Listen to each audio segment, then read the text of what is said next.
The commodity is, first of all, an external object, a thing which through its qualities satisfies human needs of whatever kind.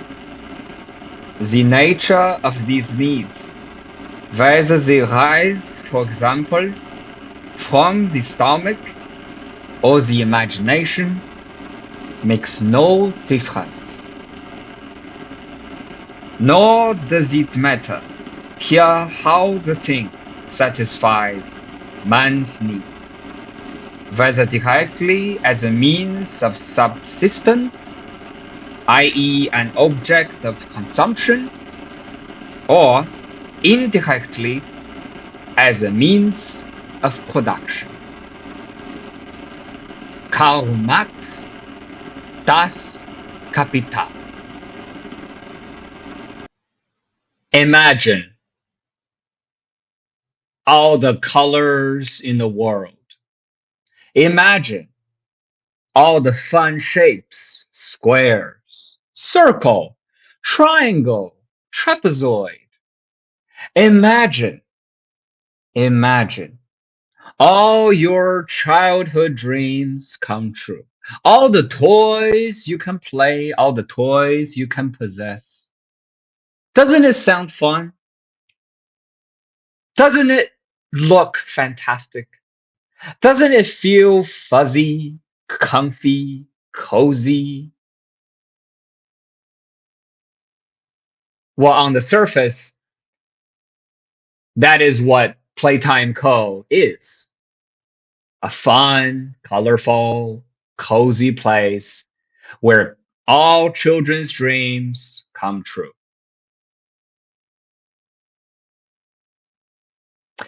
But is what you see the truth? Or is it hidden someplace deep down, not just deep down the earth, but deep down in human nature? Puppy Playtime is perhaps one of the best horror games I have ever played. And I have played my fair share of horror games. And, you know, there have been many fantastic horror games out there. You can search up on Steam, and literally hundreds and thousands of games pop up, and you can choose from all of them. But Poppy Playtime, honestly, is one of the best.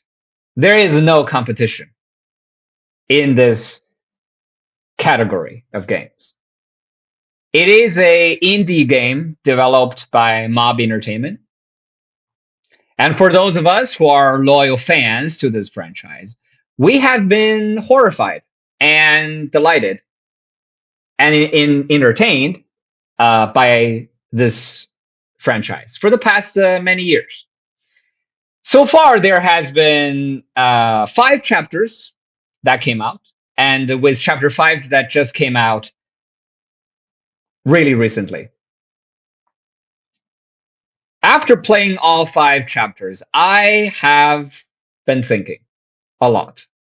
about what all the horror, the chaos, the graphics, what do they all mean? Because I'm a person whose brain rarely stops thinking, even though I really wish I can stop thinking. But I don't. That is how my mind was built. And that is the kind of person I am. I have to think. I have to think beyond the surface. I have to try to find meaning in things, especially in very horrifying, terrifying things. Before making this video, I have watched hundreds of different theory videos, gameplay videos, explanation videos on YouTube. And the whole Puppy Playtime fan base, the whole community is very talented at looking for clues, looking for hidden content, looking for things that are not obvious, that are not really obvious when you play the game first time. Things that people don't really catch up on when they look at the horrifying surface of the game. It is something that you really do have to think about and to play the game really a couple times before you gather all the information. And after watching all those videos and all those theories, I feel like a lot of us are missing an important piece. It's perhaps not the most game friendly piece of information. Most of the videos out there are focused on explaining what is happening, the series of events, the origins of events, who the people are, why they came to be. But I like to expand on the existing theories and fan stories. You see, I come from a background of academic analysis. I studied political science and economics in college. And after that many years of reading through lengthy and boring academic articles, journals, books, what have you,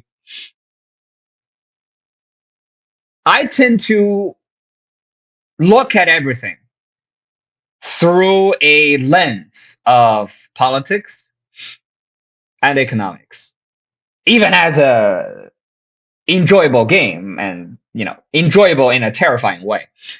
As much as this is just a game, I think it does reflect a lot about our modern world.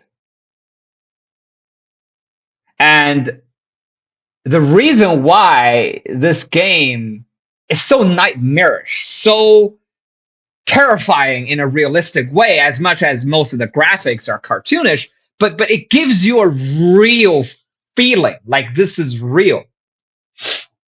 The reason why it feels real and so nightmarish is because the stuff that's happening in the game, it happens in real life too. It's not a nightmare of a pure fictional nature. It's a nightmare based on reality. It's a nightmare of capitalism, a capitalist nightmare. And that is what today's video is going to be about. Puppy Playtime, a capitalist nightmare. I am Professor Nameless Kitsune, and I've been making YouTube videos for a short while now. And a lot of my videos have a political theme. And, for today's video, that's a continuation of that theme. But rather just talking about theories and authors and historical events, let me tie this game to my politics and my understanding of the world. And let me explain to you what I think this game is about. This is not a exclusion of other theories. This kind of just builds upon the theories and expand on the current fan base understanding, the current community understanding of what's going on in the game. So let's dive deep in and talk about the political, economic, and social horror that is Puppy Playtime. So, Puppy Playtime is based on this fictional corporation called Playtime Co. On the surface, it's just like another major toy making company. But if you have played the game, you will know it's not just that. It is a massive, horrifying operation that seeks profit and selfish needs by human experimentation, torture, and exploitation of the vulnerable. You can call it whatever you want. You can call it evil, bad. I call it capitalist. Playtime Co. is a capitalist corporation, a capitalist organization on steroids. Think about your Amazon, your Google, your Apple. Playtime Co. is just like them. Of course, with some elements of exaggeration and fiction and storytelling, of course, but it is mirror reflection, a mirror reflection of a real world capitalist enterprise. No matter how many colors and shapes you can put on Playtime Co., it's not about the children. It's not about the tech. It's not about the employees or the anything, really. It's about profit seeking. It's about greed. It's about ego. It's about narcissism.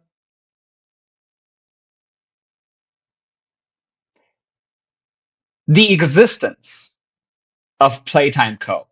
The fact that Playtime Co. could operate decades upon decades without punity, without any kind of meaningful question asking, scrutination, government investigation, without any kind of that. That is a reflection of what capitalism is, what modern day America is. In modern day America, how many major corporations really get punished when they mess up bigly? How many? Amazon, Apple. All of these companies have major environmental violations, labor rights violations, customer rights violations. But yet, do any of their CEOs go to jail? Do any of their shareholders go to jail for that? No, not really. At least I haven't heard of any. Think about all the oil companies, all the coal companies, mining companies that pollute water, air, earth, destroy jungles, forests. How many of them get punishment? Real punishment, I mean, not just a fine. They can pay fines, but how many people get jail time? How many companies do exactly the kind of thing that Playtime Co. does, and probably worse than Playtime Co.? I mean, Playtime Co. is already pretty bad, but real life is always more terrifying than fiction. But Let's focus on Playtime Co. Because Playtime Co. has a unique brand of horribleness because the technology involved in turning human consciousness into toys. That is something unique. That is not something we can do in real life yet. So let's talk about Playtime Co. It was able to operate decades without any kind of government oversight in a really remote location. I mean, Playtime Co., the factory that the game takes place in, is very remote. It's within deep forest. It's not next to a big town or a small town. It's not really next to any town. That's why when the hour of joy happened, there's no police, there's no military, there's no FBI. Not really. I mean, they probably came afterward and saw everybody's dead and they just left it there. How could you have to ask the question after watching the VHS tape of the hour of joy? How could this happen with this many people dying? How could that happen without any kind of government action? Nothing. You're just going to leave the building as it is. You're not going to go in there or comb through every inch of it, clean out all the dead bodies. I mean, if you play the game, and I assume you have played the game since you're watching this video, you play through the game and you see blood stains everywhere. You see dead bodies still hanging there in piles. Where's the cleanup? The government just left it? Yeah. The government just left it. Because the government was partially responsible. Because for a big corporation like Playtime Co., being able to operate such a huge facility in a remote area, they got deep pockets. Yeah. They got deep pockets to bribe politicians,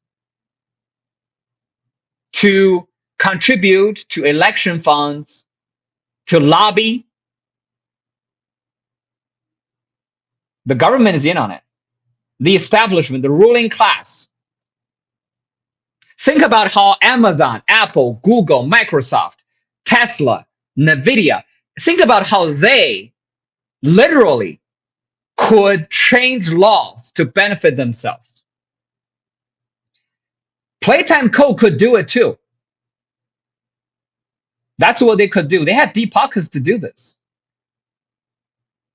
So that's why for decades they could operate, do all these nasty experiments without punity, without oversight.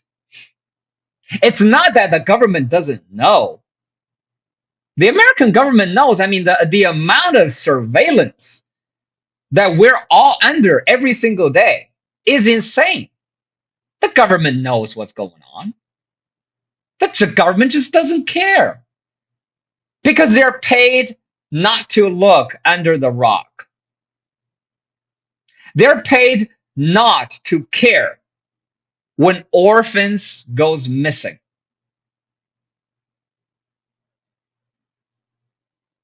You think, well, that is just fiction. It's not going to happen in real life. Like I said, real life is always more nightmarish than fictional games. So for Playtime Co., it exists in the same world that we exist in. A world where money, profit, buys you influence, it buys you power, it buys you whatever you need to get, to satisfy your egotistic, your narcissistic needs. Whether that need is to revive revive a dead loved one, or to make a scientific name for yourself, to bring glory, to bring more profit, whatever need it is, money can buy it for you. And the more money you have, the more it can buy. Because to Playtime Co., to all the big capitalists out there, everything can be a commodity, which means anything, everything has a price tag. It can be bought, it can be sold, as long as you find the right price.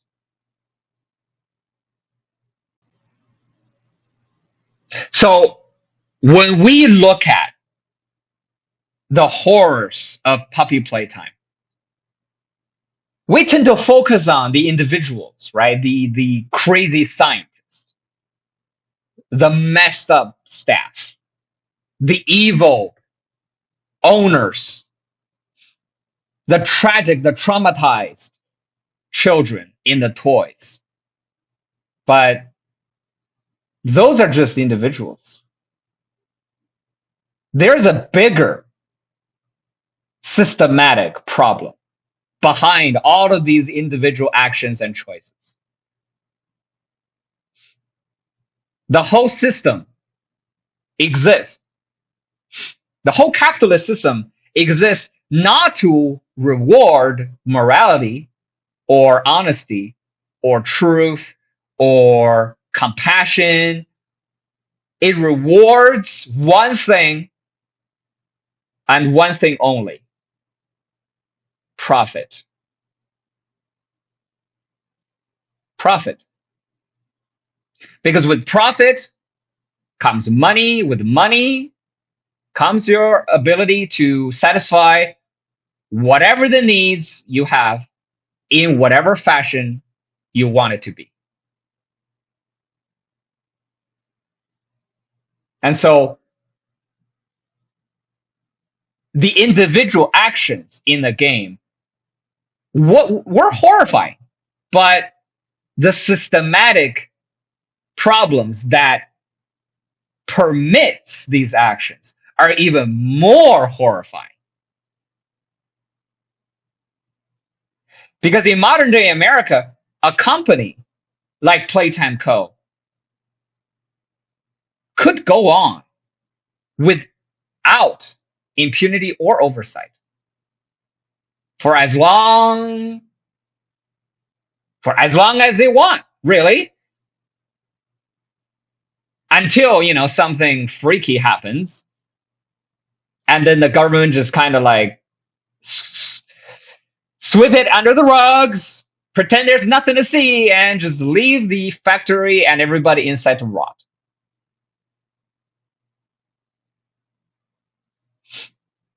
So at the end of the day, puppy playtime is a tragedy, but it's not a fictional tragedy. It's not Romeo and Juliet. It's real life capitalism experience.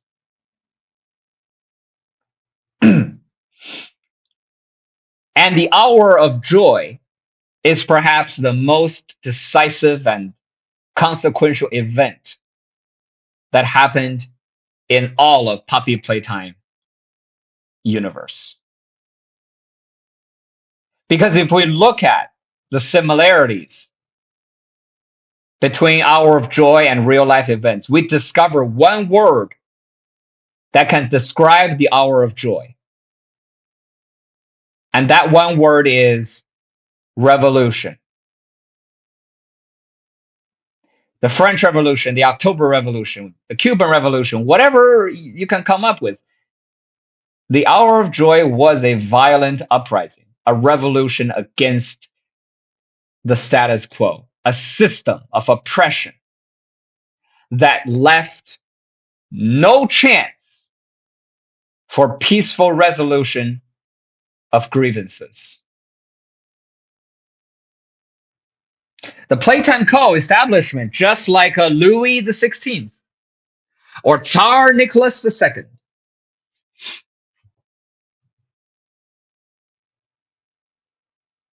you think all the children in Playtime Co. wanted that kind of violence? You think they wanted the kind of treatment they got? You think the people of France, the people of Russia, wanted to go up against their king, their Tsar? Nobody wakes up and say, my interest is to rebel. No, nobody really willingly are interested in destruction and war and revolution. No, they are all pushed and forced into doing it because there's no chance to peacefully solve the problem. The Russian people once thought the Tsar was God adjacent.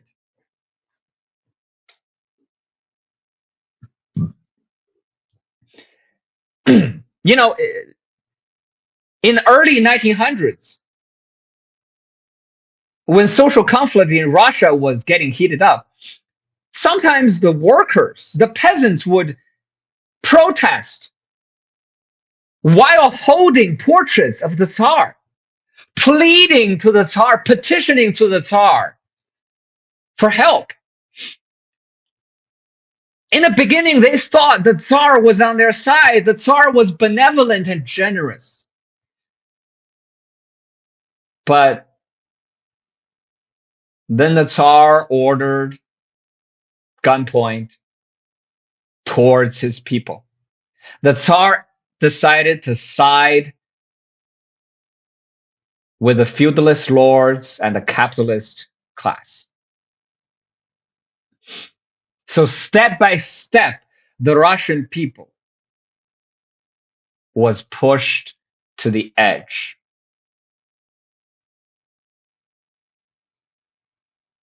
Same thing with France, with Cuba, with China, with Vietnam, with all the countries that had a revolutionary past.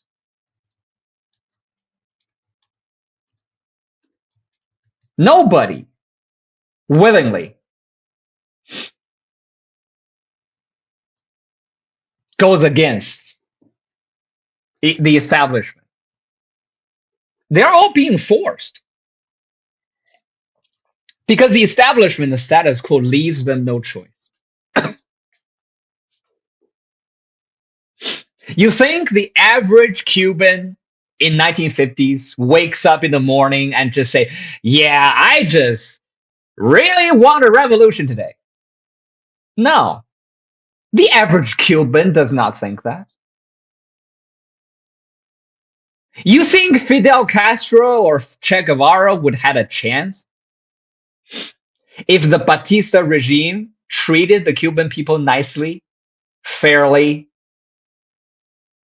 If the Batista regime had done that, then Castro and Che Guevara would have no chance.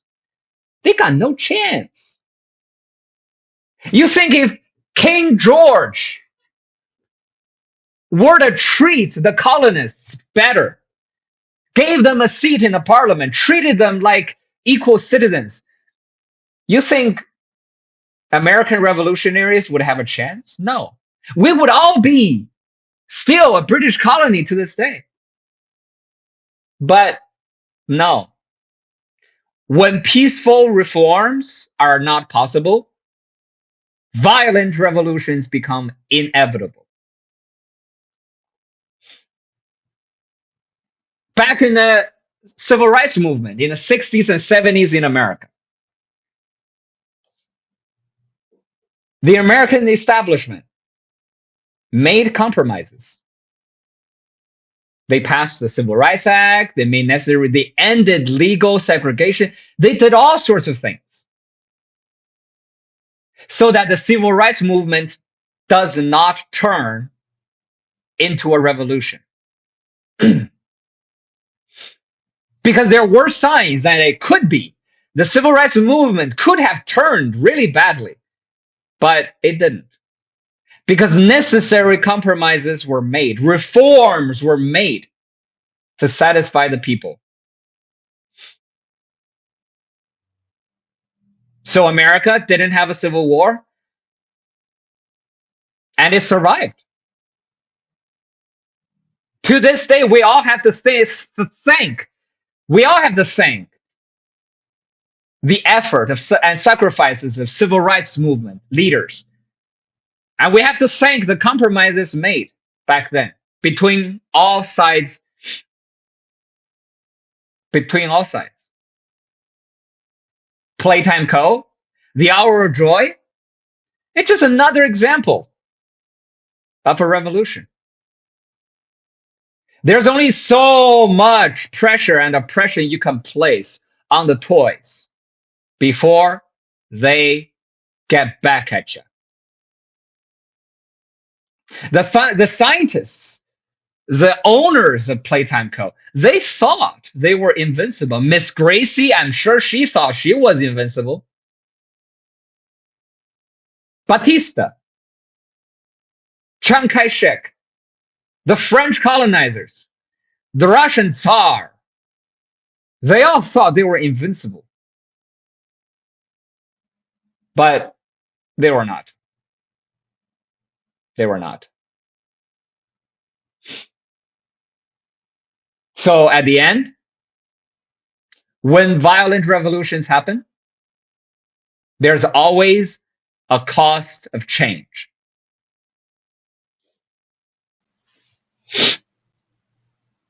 A cost of change is the negative effect of revolution. As much as the goal of revolution is positive, to overthrow the overarching oppressive force, because of the violent nature of revolutions, there are always costs of change. And the cost of change of the Hour of Joy was immense. Everyone in Playtime Co. perished. Besides a lucky few employees who called in sick or resigned before, most perished, including those who are directly responsible, indirectly responsible, and innocent. There were employees in Playtime Co. who didn't know what was going on. But nevertheless, as long as you were in that building, you're gone. Prototype didn't spare anybody because nobody spared him.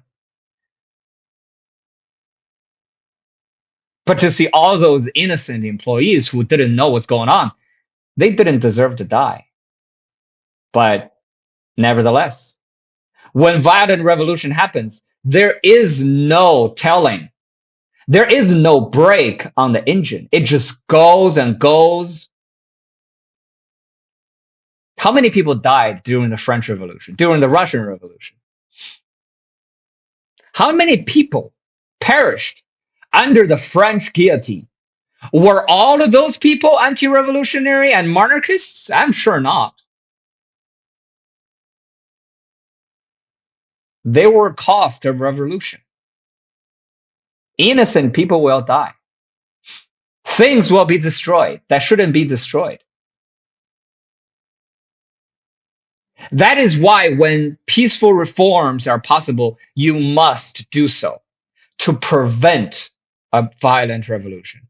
Because when a violent revolution happens, it's like a hurricane. It's a force of nature that has no stop. It will wipe through and destroy everything in its path.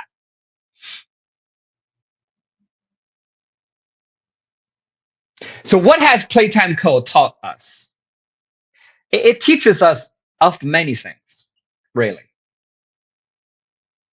But to me, the lesson it teaches us is the terrifying nature of capitalism, the cost of change for revolutions, the need for us,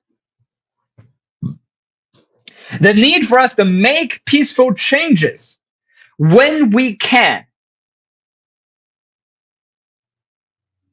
before we have to face the inevitable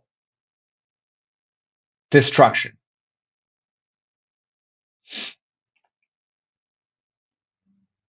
This game terrifies me because of the jump scares, the chasing, the darkness, the weird sounds. Sure, of course. But what scares me more is knowing that real life is worse than Playtime Co. It's worse. Yeah.